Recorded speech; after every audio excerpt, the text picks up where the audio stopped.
Recruitment exercise हमने इस साल में शुरू किया है। 1.4 लाख वैकेंसी नोटिफाइड की गई थी पिछले साल। इसमें जरूर थोड़ा विलंब हुआ, और वो विलंब इसलिए हुआ कि कोविड की सिचुएशन थी, और इस कोविड सिचुएशन में एग्जाम लेने में दिक्कत आ रही थी। थोड़ा लॉकडाउन रिलैक्स हुआ और धीरे धीरे कुछ और एग्जाम नीट के शुरू हुए, और इन सब से कुछ अनुभव मिला, तो हमने तुरंत ये निर्णय लिया कि हम ये एग्जाम कंडक्ट करेंगे। और 15 दिसंबर से हमने ये एग्जाम शुरू कर दिया था। इसमें 2.44 करोड़ 2.44 करोड़ कैंडिडेट्स हैं, और इसकी हमने पूरी एक डिटेल्ड प्लानिंग की है। वो थोड़ा सा आप लोगों के माध्यम से मैं सबको बताना चाहूंगा। ये डिफरेंट 3 कैटेगरी के पोस्ट थे, जिसमें बताया गया है कि पहली कैटेगरी जो थी आइसोलेटेड कैटेगरी, इसका एग्जाम पूरा कर लिया गया है 15 दिसंबर से 18 दिसंबर के बीच में। और जो दूसरा एग्जाम है, जिसमें कि 1.28 करोड़ कैंडिडेट है, इसका एक पहला फेज हमने अनाउंस कर दिया है। वो 28 दिसंबर से 13 जनवरी तक होगा, और उसके बाद दूसरा फेज 16 जनवरी से होगा। जो हमारा प्रैक्टिस है वो हम 10 दिन पहले अनाउंस करते हैं, तो 16 जनवरी का जो फेज है हम बल्कि 15 दिन पहले जनवरी के उसके डिटेल्स अनाउंस कर देंगे। और जो 28 दिसंबर से एग्जाम हो रहा है उसके डिटेल्स हम ऑलरेडी अनाउंस कर चुके हैं। कुछ उसकी जो मुख्य बातें थी आप लोगों के माध्यम से हम अपने कैंडिडेट्स को बताना चाहते थे। और जो तीसरा एग्जाम है वो 1.15 करोड़ उसमें एप्लीकेशंस आई हैं लेवल 1 की। ये जब NTPC non technical popular category का एग्जाम खत्म हो जाएगा, उसके बाद उस एग्जाम को प्लान करेंगे, एक कंटिन्यूअस बेसिस पे एग्जाम। इसमें ये डिटेल्स इसमें दी गई हैं। जो पहला फेज 28 दिसंबर से 13 जनवरी तक प्लान किया गया है, ये 12 दिन तक एग्जाम चलेगा, 24 शिफ्ट में है, और इसमें करीब 23 लाख कैंडिडेट हैं। इस बार हमने ध्यान रखा है कोविड को ध्यान की ज्यादा से ज्यादा लोगों को उनके होम स्टेट में ही परीक्षा का हम सेंटर दे पाए, और स्पेशली फीमेल कैंडिडेट्स और जो फिजिकली हैंडीकैप्ड हैं उनको तो बिल्कुल उनके डिस्ट्रिक्ट के आसपास नियरेस्ट जगह पे ही दे, ताकि जर्नी कम से कम करनी पड़े। तो इसको ध्यान में रखते हुए हमने ये किया है। जो कोविड प्रोटोकॉल है उसका पूरा ध्यान रखा जाए, ये हमने व्यवस्था की है। जो आरआरबी की वेबसाइट पे है उस पे सब कुछ हमने ऑनलाइन रखा हुआ है। वो अपना एडमिट कार्ड ई कॉल लेटर डाउनलोड कर सकते हैं। जो ट्रेवल अथॉरिटी है SC/ST कैंडिडेट के लिए वो डाउनलोड कर सकते हैं। तो सब कुछ इलेक्ट्रॉनिक प्लेटफॉर्म पे रखा हुआ है।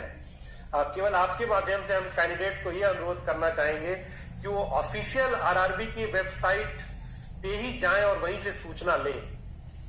सारी सूचना जो ऑफिशियल वेबसाइट आरआरबी की है उस पे दी जा रही है, और मेरा आप लोगों के माध्यम से सभी से अनुरोध है कि कृपया किसी और साइट पे ना जाएं, और केवल जो ऑफिशियल वेबसाइट है आरआरबी की उस पे जाएं, और उस पे हर तरह की सूचना दी जा रही है।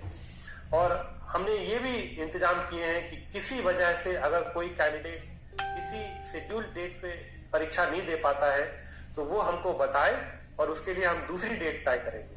क्योंकि हमें पता है कि कोविड की सिचुएशन है, कभी ट्रेवल में दिक्कत हो सकती है, कुछ हो सकती है, लेकिन वो हमको उनको बताना चाहिए तुरंत। और सारे इलेक्ट्रॉनिक प्लेटफॉर्म पे कम्युनिकेशन पॉसिबल है।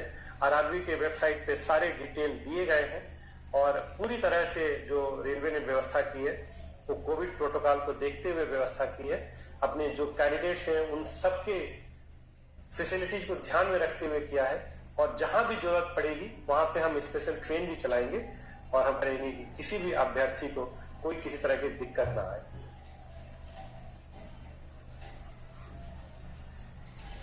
ये कोविड के प्रोटोकॉल्स हैं।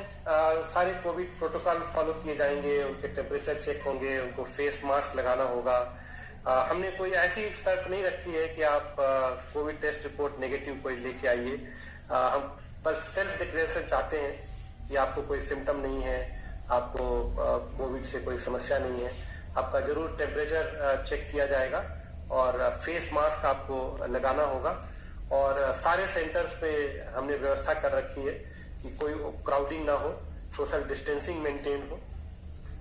और एक वीडियो लिंक यहाँ पे जो दिया गया है, एक वीडियो दिखाया गया है, कैंडिडेट चाहे तो वो देख सकते हैं कि जब वो एग्जाम देने जाएंगे तो क्या वर्क फ्लो रहेगा, कैसे उनको एग्जाम हॉल में किस तरह से एग्जाम देना है, उसका पूरा एक वीडियो बना के इस पे अपलोड किया गया है, ताकि कैंडिडेट को पहले से पता चल जाए कि जब वो एग्जाम सेंटर पे जाएंगे तो किस तरह की परिस्थिति होगी, क्या उनको सावधानियां बरतनी चाहिए। और हर तरह के वहाँ इंतजाम किए गए हैं, फ्लोर मार्कर्स लगे हुए हैं एंट्री पॉइंट पे सोशल डिस्टेंसिंग मेंटेन करने के लिए, गन्स हैं जिनसे कि ई कॉल लेटर दूर से ही चेक कर सकते हैं बिना छुए हुए, टेम्परेचर चेक एंट्री पे हो सकता है थर्मोगन से दूर से ही, उनकी फ्रिस्किंग भी होगी, वो सेल्फ यूजिंग HHD डिवाइस से होगी, दूर से ही उनकी फ्रिस्किंग की जाएगी। और उनके ई कॉल लेटर और ओरिजिनल ID प्रूफ उनको अपने साथ लेके आना चाहिए और सेल्फ डिक्लेरेशन फॉर्म लेके आना चाहिए।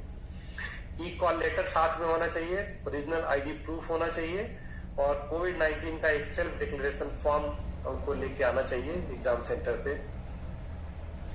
उनकी जो रजिस्ट्रेशन हो रही है वो बायोमेट्रिक डिवाइस यूज करके होगा, फोटो उनकी कैप्चर होगी वहां पे वेब कैमरा पे। कैंडिडेट की जो सीट्स है उसको कंप्यूटर बेस्ड टेस्ट शुरू होने से पहले और बाद में सैनिटाइज किया जाएगा।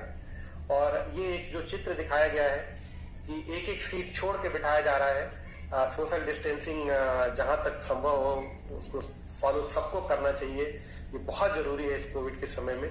और हमने भारतीय रेल ने कर रखी है कि जो भी कैंडिडेट एग्जाम देने आएंगे उनको हर तरह की सुविधा दी जाए, जो कोविड प्रोटोकॉल है उसको फॉलो करें। ऐसे ही उनकी एंट्री और एग्जिट में पूरा इंतजाम किया गया है कि लोग धीरे धीरे निकले, बिना क्राउडिंग किए हुए निकलें और सोशल डिस्टेंसिंग मेंटेन करते हुए एंट्री करें, एग्जाम के बाद सोशल डिस्टेंसिंग मेंटेन करते हुए एग्जिट करें।